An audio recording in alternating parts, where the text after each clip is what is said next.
मेरे fellow traders, कैसे हैं आप और कैसा चल रहा है आपका ये सफ़र जहां हम टेक्निकल इंडिकेटर्स की बातें कर रहे हैं। सबसे पहले I would want to congratulate you कि आपने मेरे साथ ये सफ़र किया and I would also want to thank you कि आप मेरी कई बातों को सुन रहे हो और प्रैक्टिस भी कर रहे हो।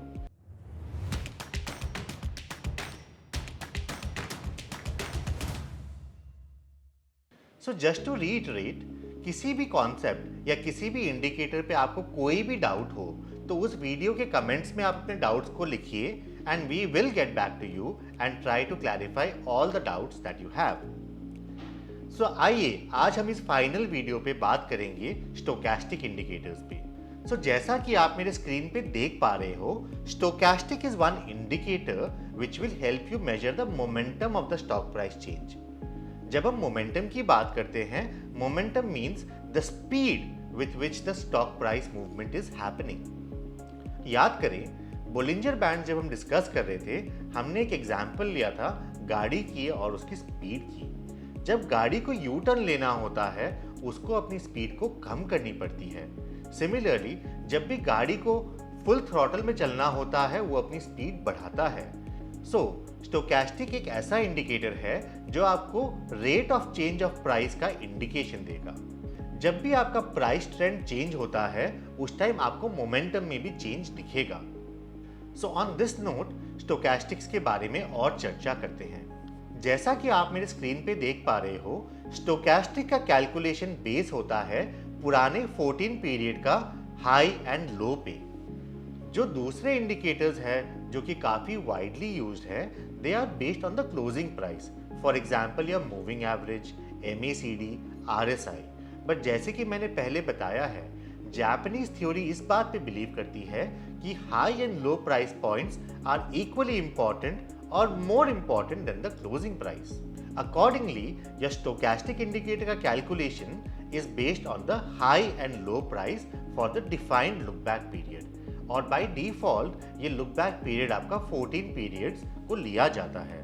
यानी कि अगर आप एक डेली चार्ट की बात कर रहे हो तो 14 डेज लुक बैक में high price and low price को कंसिडर करके स्टोकेस्टिक का वैल्यू डिराइव किया जाता है। स्टोकेस्टिक का वैल्यू हमेशा 0 से 100 के बीच में रेंज करेगा। It is a banded oscillator and it is always calculated basis today's close price. मतलब कि आज का मेरा जो क्लोजिंग प्राइस है, उसको मैं पुराने 14 पीरियड्स का हाई एंड लो से कंपेयर करके ये वैल्यू को डिराइव करूंगा। जो हमारा स्टोकेस्टिक का वैल्यू डिराइव होता है, उसे हम परसेंटेज K से डिनोट करते हैं, और इसमें हम एक और एलिमेंट भी डाल सकते हैं which is known as your percentage K और द एवरेज लाइन। जो हमारा स्टोकेस्टिक का लाइन या प्लॉट डिराइव हुआ है, उसका अगर मैं 3 डेज का एवरेज लेके एक और प्लॉट बना दूं, that is known as my average line, which is also denoted by percentage D। Calculations पे हम ज़्यादा डीप नहीं जाएंगे बिकॉज tv.dhan.co में आपके इंडिकेटर के सारे कैलकुलेशंस अपने आप हो जाएंगे और आपको इंडिकेटर प्लॉट करके दिखाया जाएगा।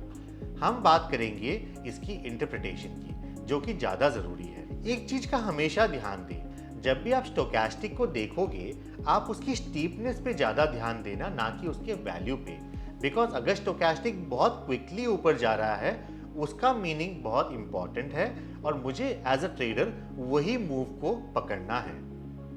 तो let's take an example friends and try to understand कि कैसे हम स्टोकेस्टिक का यूज करके ट्रेंड को परख सकते हैं। जैसे कि आप मेरे स्क्रीन पे देख पा रहे हो, मैंने सीमेंस इंडिया का चार्ट लिया है on a weekly time frame, and if you notice this particular zone that I have highlighted here, यहाँ पे आप देखोगे जो स्टोकेस्टिक की लाइन है वो काफ़ी क्विकली बहुत ऊपर चली गई, बहुत स्टीप मूव दिया उसने, एंड एज एक्सपेक्टेड यहाँ पे आपका बहुत क्विक अप मूव आया। बिकॉज अगर आप इसकी फॉर्मूला को समझो, closing price of today is being compared with the high and low of the 14 look back periods.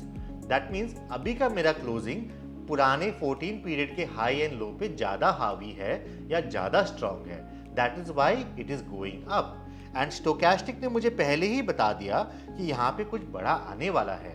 And if I use my traditional support and resistance levels, मेरी entry होती 1300 पे और मेरा एग्जिट होता लगभग 16, 17, 1800 पे, depending upon what targets I am setting up when I am taking the trade. और अगर आप देखोगे, जैसे ही आपके प्राइस ने पुराना रेजिस्टेंस को ब्रीच किया, उसने एक बहुत बढ़िया मूव दी।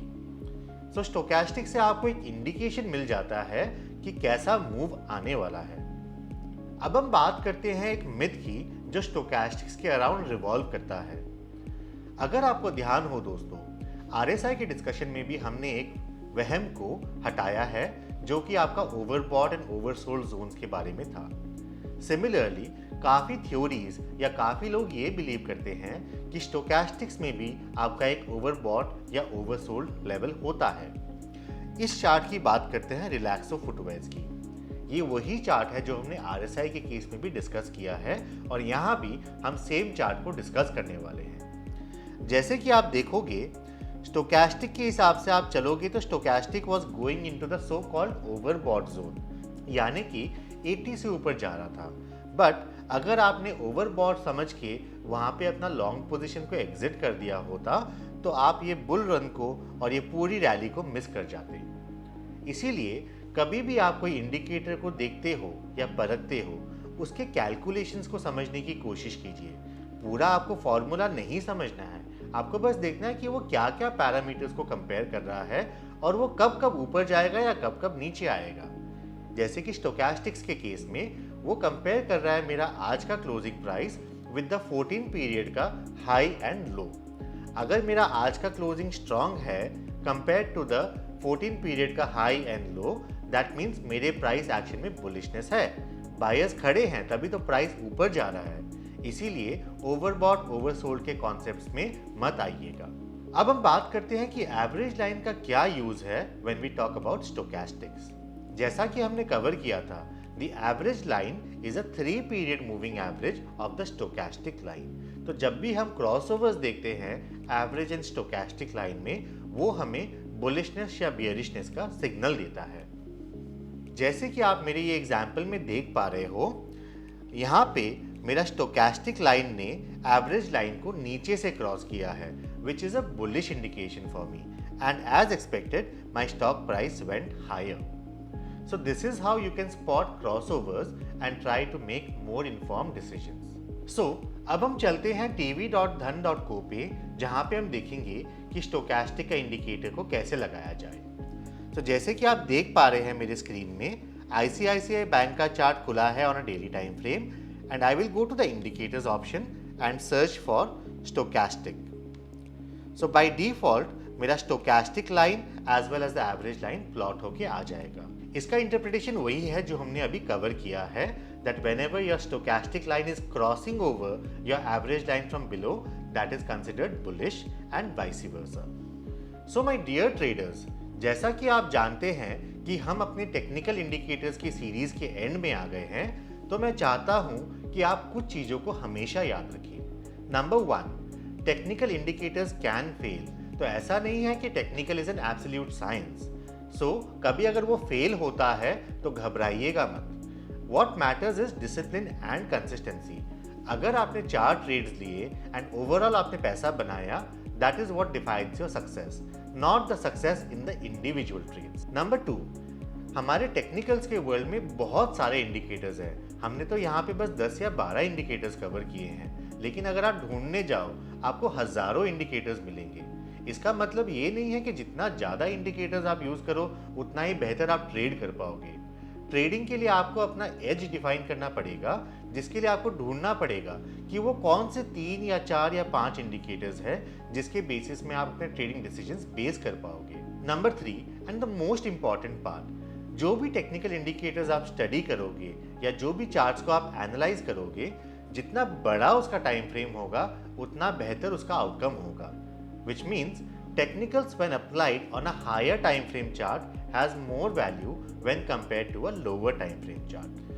So friends, मुझे उम्मीद है कि आपने मेरे साथ ये जर्नी में एंजॉय किया और काफ़ी कुछ नया सीखा, and by using these tools and techniques आप बेहतर ट्रेडिंग डिसीजंस ले पाए। Thank you very much for being a part of this journey, and I hope to see you again in the next series where we discuss about candlestick charts and candlestick patterns. Thank you and good luck.